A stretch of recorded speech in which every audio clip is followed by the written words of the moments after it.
Assalamualaikum warahmatullahi wabarakatuh. Nama saya Kapkri Alhuda dengan NIM 2008686 dan Rizky Muhammad Sunandar dengan NIM 2007389. Di sini kami akan membahas aplikasi graf dalam rekayasa perangkat lunak.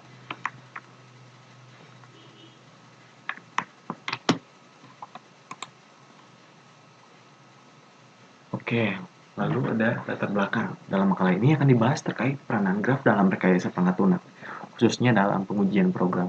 Adanya kebutuhan manusia dengan segala tuntunannya sehingga perlu mendesain suatu objek atau proses dalam komputer dengan sekumpulan instruksi sehingga memungkinkan komputer dapat melakukan tugas tertentu guna membantu menyelesaikan pekerjaan manusia. Hal ini melatar belakangi pengembangan atau rekayasa perangkat lunak. Tujuan penulisan ini adalah mendeskripsikan peranan graf dalam rekayasa perangkat lunak, khususnya dalam hal pengujian program. Oke, lalu ada metode penelitian. Yang pertama ada studi literatur. Tahap ini dilakukan pengumpulan literatur yang berhubungan dengan aplikasi graf dalam RPL. Lalu yang kedua ada pendalaman materi. Pada tahap ini dilakukan pendalaman materi dengan membaca beberapa artikel atau tutorial yang berhubungan dengan peranan graf dalam pengujian program dengan metode pengujian white box menggunakan teknik pengujian jalur dasar. Lalu ada analisis dan perancangan pengujian program. Yang pertama ada memberikan nomor simpul untuk perintah-perintah dalam rancangan prosedural. Lalu ada menggambarkan aliran kontrol logika pada rancangan prosedural ke dalam graf alir. Lalu ada menentukan kompleksitas logis program dengan cyclomatic complexity. Lalu ada menentukan jalur dasar dalam himpunan basis program. Lalu ada mendefinisikan kasus-kasus uji untuk setiap jalur dasar yang telah ditentukan. Lalu ada yang nomor 4 yaitu implementasi dan evaluasi program. Pada tahap ini akan dilakukan uji coba yang akan mengeksekusi setiap jalur bebas dalam himpunan basis program serta mengevaluasi apakah program yang dihasilkan sudah berjalan dengan baik atau belum. Oke, lalu ada graf. Graf adalah suatu himpunan yang tidak kosong dari simpul-simpul vertex atau node dan sisi edge atau arcs yang menghubungkan simpul tersebut ditulis dengan notasi G sama dengan V, E. Sisi pada graf dapat mempunyai orientasi arah. Graf yang sisinya tidak mempunyai orientasi arah disebut graf tak berarah. Graf tak berarah, urutan pasangan simbol yang dihubungkan oleh sisi tidak diperhatikan, jadi U, V sama dengan V, U, dan sebaliknya. Nah, pada simpul U dinamakan simpul asal, yaitu initial vertex, dan simpul V dinamakan simpul terminal atau terminal vertex. Lalu graf yang dapat digambarkan pada bidang datar dengan sisi yang tidak berpotongan disebut graf planar. Representasi graf planar yang digambarkan dengan sisi-sisi yang tidak saling berpotongan disebut graf bidang. Sisi-sisi pada graf bidang membagi bidang datar menjadi beberapa wilayah atau muka. Banyak wilayah pada graf dapat dihitung dengan rumus Euler yaitu N min E plus F sama dengan 2. Dengan N adalah banyak simpul, E adalah banyaknya sisi, dan F adalah banyaknya wilayah.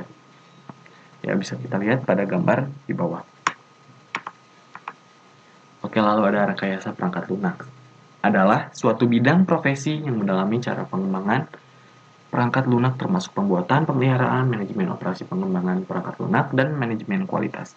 Perangkat lunak adalah seluruh perintah yang digunakan untuk memproses informasi. Perangkat lunak dapat berupa program atau prosedur. Program adalah kumpulan perintah yang dimengerti oleh komputer bila dieksekusi akan menjalankan fungsi tertentu. Dan prosedur adalah perintah yang dibutuhkan oleh pengguna dalam memproses informasi. Oke, lalu apa itu pengujian white box? Pengujian white box adalah pengujian yang didasarkan pada pengecekan rancangan secara detail. Menggunakan struktur kontrol dari rancangan program secara prosedural, maka dapat membagi pengujian ke beberapa kasus uji. Penentuan kasus uji disesuaikan dengan struktur sistem. Pengetahuan mengenai program digunakan untuk mengidentifikasi kasus uji tambahan. Tujuan penggunaan white box yang pertama ada memberikan jaminan bahwa semua jalur dasar suatu modul digunakan minimal satu kali menggunakan semua. Lalu yang kedua ada menggunakan semua keputusan logis untuk semua kondisi true or false. Ketiga ada mengeksekusi semua perulangan pada batasan nilai dan operasional pada setiap kondisi. Keempat ada menggunakan struktur data internal untuk menjamin validitas jalur keputusan. Secara sekilas dapat diambil kesimpulan pengujian white box merupakan petunjuk untuk mendapatkan program yang benar secara 100%. Salah satu teknik pengujian white box adalah pengujian jalur dasar atau basis pair testing. Lalu apa sih pengujian jalur dasar itu? Oke, pengujian jalur dasar merupakan salah satu teknik pengujian white box yang pertama kali diperkenalkan oleh Tom McCabe pada tahun 76. Metode ini memungkinkan penguji dapat mengukur kompleksitas logis dari rancangan prosedur dan menggunakannya sebagai pedoman untuk menetapkan himpunan basis dari semua jalur eksekusi. Kasus uji dihasilkan untuk melakukan pengujian sekumpulan basis yang dijamin untuk mengeksekusi setiap perintah dalam program. Sedikitnya satu kali selama uji coba. Pengujian jalur white box didasarkan untuk efisiensi dan efektivitas. Oke, selanjutnya ada langkah-langkah untuk melakukan pengujian jalur dasar. Yang pertama ada menggambarkan graf alir atau flow graph berdasarkan algoritma perancangan prosedur. Yang kedua ada menentukan kompleksitas siklomatis atau cyclomatic complexity. Yang ketiga ada menentukan jalur-jalur dasar sesuai dengan jumlah dari cyclomatic complexity. Keempat ada mendefinisikan kasus-kasus uji untuk setiap jalur dasar yang telah ditentukan. Nah, di samping kiri ini ada gambar flowchart struktur program. Mungkin tidak terlalu terlihat dan bisa langsung di jurnalnya saja nanti. Selanjutnya, gambar di samping itu contoh dari flowchart struktur program. Terus langkah-langkah untuk melakukan pengujian jalur dasar atau basis pair testing adalah yang pertama itu menggambarkan graf alir atau flow graph berdasarkan algoritma perancangan prosedur. Yang kedua, menentukan kompleksitas siklomatis atau cyclomatic complexity. Yang ketiga, menentukan jalur-jalur dasar sesuai dengan jumlah dari cyclomatic complexity. Yang keempat, mendefinisikan kasus-kasus uji untuk setiap jalur dasar yang telah ditentukan.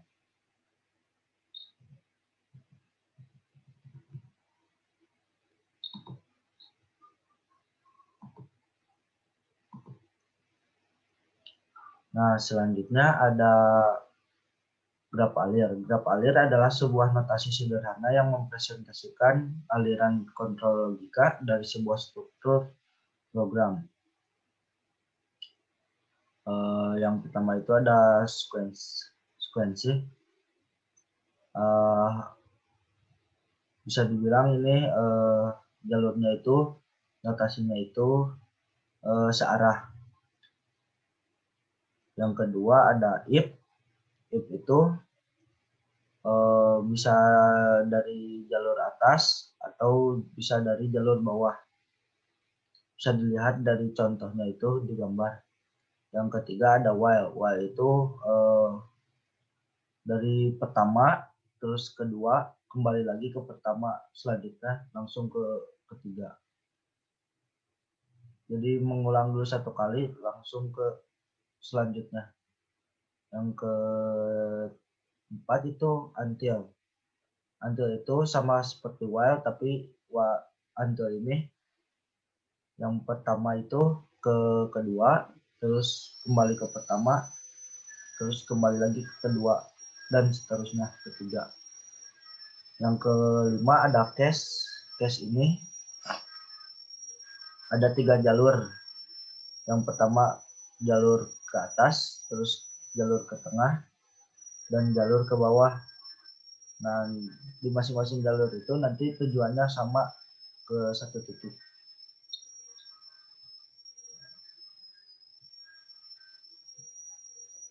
Nah, beberapa panduan penting dalam penggambaran sebuah graf alir adalah satu, serangkaian perintah prosedur dan sebuah pernyataan kondisi bisa dipresentasikan dalam sebuah simpul. Yang kedua, sebuah sisi harus berakhir pada sebuah simpul walaupun simpul tersebut tidak mempresentasikan sebuah pernyataan apapun. Yang ketiga, perhitungan banyaknya wilayah melibatkan sebuah wilayah yang berada di luar graf alir. Yang keempat, kondisi majemuk atau compound decision adalah kondisi yang memuat operator dualan atau AND, OR, komponen dan non. Tidak boleh dipresentasikan dalam sebuah simpul. Selanjutnya, kompleksitas siklomatis atau cyclomatic complexity. Kompleksitas siklomatis atau P dalam kurung J adalah matriks perangkat lunak yang memberikan pengukuran kuantitatif terhadap kompleksitas logis suatu program. Bila matriks ini digunakan dalam konteks metode pengujian basis PET, maka hasil dari kompleksitas psikometris digunakan untuk menentukan banyaknya jalur dasar atau basis PET dalam himpunan basis suatu program dan memberi batas atau atas bentuk sejumlah uji coba yang harus dilakukan untuk memastikan bahwa seluruh perintah telah dieksekusi sedikitnya satu kali. Nah, secara sistematis PG ini dapat ditentukan dari salah satu cara beberapa pendekatan berikut. Nah, yang pertama itu P ini sama dengan banyaknya wilayah. Yang kedua, PG ini sama dengan E min N plus 2. Yang ketiga, PG ini sama dengan P plus 2.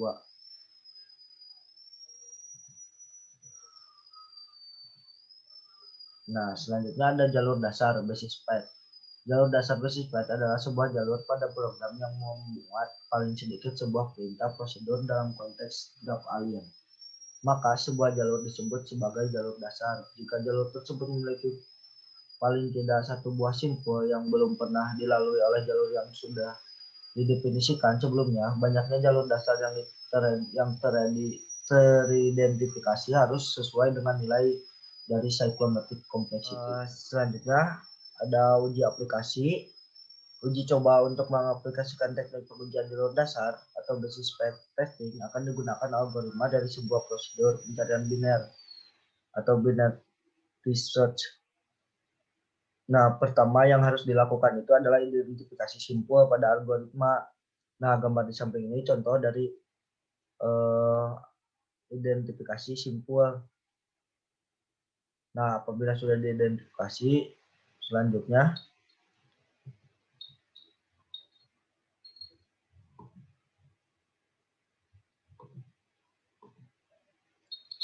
menggambarkan graf Alyer berdasarkan hasil identifikasi simpul. Nah, diperlihatkan pada gambar 6 ini di samping berdasarkan graf Alyer tersebut didapatkan banyaknya wilayah adalah 5, yaitu R1, R2, R3, R4, dan R5. Nah, banyaknya simpul predikat atau predikat node adalah 4, yaitu 2, 3, 4, dan 6. Nah, kemudian banyaknya simpulnya adalah 11 dan sisi sebanyak 14. Sehingga nilai kompleksitas logisnya adalah PJ sama dengan banyaknya wilayahnya itu N-nya itu 5. Terus E min N plus 2 sama dengan 14 dikurang 11 ditambah 2. N-nya itu 14 kan sisinya. Terus N-nya itu 11 atau banyaknya simpul. Nah, ditambah 2 sama dengan 5. Terus selanjutnya ada P plus 1 sama dengan 4. 4 itu predikat node atau simpul predikat yang tebal-tebal itu digambar itu. Ditambah 1 sama dengan 5. Nah, berdasarkan nilai tersebut, maka banyaknya jalur dasar yang harus diidentifikasi adalah sebanyak 5 buah, yaitu jalur dasar pertama 1, 2, dan 11. Yang kedua jalur dasar kedua itu 1, 2, 3, dan 11. Jalur dasar yang ketiga itu 1, 2, 3, 4, 5, 10, dan 2. Kembali lagi ke 2. jalur dasar keempat itu 1, 2, 3, 4, 6, 7, 9, 10, kembali lagi ke 2.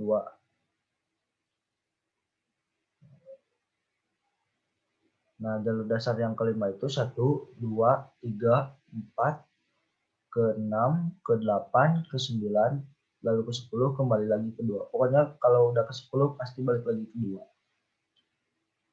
Nah, nomor simpo yang dituliskan tebal dan miring pada jalur dasar menunjukkan simpo-simpo yang belum pernah dilewati oleh jalur dasar sebelumnya, sehingga dapat dilihat bahwa setiap simpul paling tidak sudah terlewati minimal sekali. Nah, yang pertama itu kasus uji jalur dasar yang pertama, 1, 2, dan 11. Nah, tab in sama dengan array integer kosong. N sama dengan kosong. X sama dengan nilai integer sembarang. Expected result sama dengan int X bernilai min 1. Yang kedua, kasus uji jalur dasar 2. Yang pertama itu 1, kedua, ketiga, dan ke-11. Nah, tab in itu sama dengan array integer berisi n data terus menaik. Nah, x-nya itu sama dengan bukan anggota dari tab in. Expected result-nya itu sama dengan idx bernilai min 1. Yang ketiga 1, 2, 3, 4, 5, 10 terus kedua. Tab-nya itu sama dengan array integer berisi n data terurut menaik. X-nya itu sama dengan anggota dari tab in pada urutan pertengahan atau n plus 1 per 2. Expected result-nya sama dengan idx bernilai n plus 1 per 2 min 1.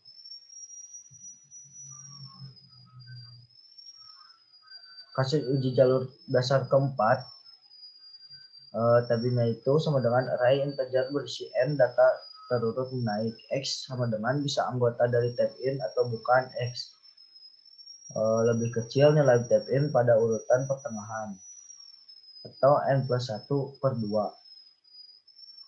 Expected result-nya sama dengan idx bernilai min 1 jika x bukan anggota tab in, idx bernilai 0. Bernilai antara 0 sampai n plus 1 per 2 min 1 dikurang 1 jika x anggota tab in. Yang kelima, kasus uji jalur dasar 1, 2, 3, 4, 6, 8, 9, 10, 2, dan 11. Tab in sama dengan array integer berisi n data terurut menaik. X sama dengan bisa anggota dari tab in atau bukan. X lebih besar nilai tab in pada urutan pertengahan. N plus 1 per 2. Expected result-nya sama dengan idx bernilai min 1 jika x bukan anggota tab in, maka idx bernilai antara n plus 1 per 2 dikurang 1 sampai n min 1 jika x anggota tab in. Nah, selanjutnya kesimpulannya,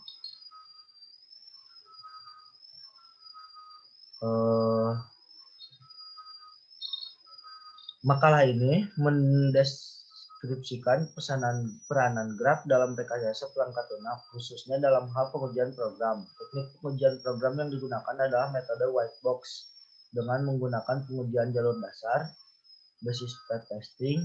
Dari pembahasan tersebut dapat diambil kesimpulan bahwa pertama itu graf berarah digunakan untuk memodelkan aliran kontrol logika yang digunakan dalam suatu bahasa pemrograman. Simpul menyatakan pernyataan atau kondisi yang dievaluasi dan busur atau sisi menyatakan aliran kontrol logika ke pernyataan atau kondisi berikutnya.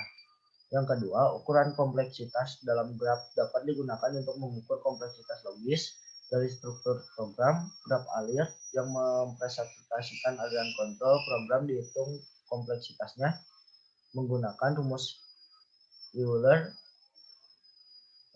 atau sehingga didapat banyaknya jalur dasar dalam himpunan basis program serta dapat menentukan batas atas untuk sejumlah uji coba yang harus dilakukan untuk memastikan bahwa seluruh perintah telah dieksekusi sedikitnya satu kali. Nah, mungkin cukup sekian dari kelompok saya, kurang lebihnya mohon maaf. Assalamualaikum warahmatullahi wabarakatuh. Terima kasih.